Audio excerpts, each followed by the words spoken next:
Ai, va. Aš net nematau. Žiūrėk, neik tik į ekraną, Dainiu.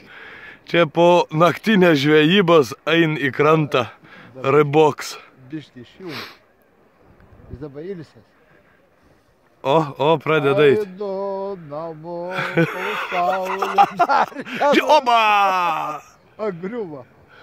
Neteku. Gulė, in bičas kelnių, ką darysi, tas jau nebepasikė kryžių, va. Opa. Nu,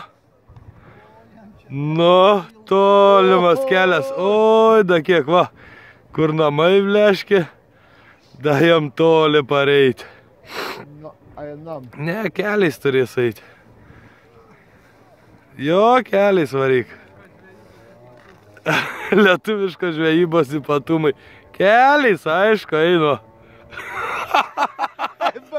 Mažiau skaudu. Oi.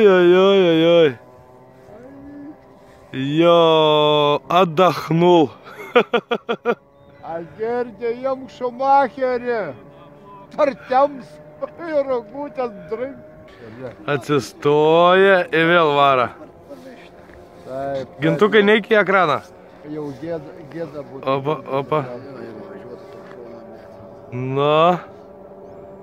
Judam, bėgom, žiek vara. Oba. A į kuriais čia pusę eina? Į Klaipėdą tiesiai gal vara. Ne, čia nesuprasi, kur jisai.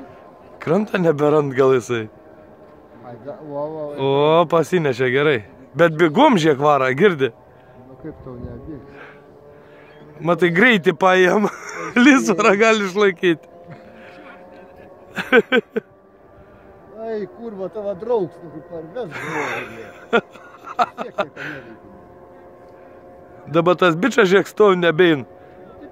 Jam gėdamas jau sako, aš neįsiu su tavim, eik viens. Jis ten da gali pažvejoti.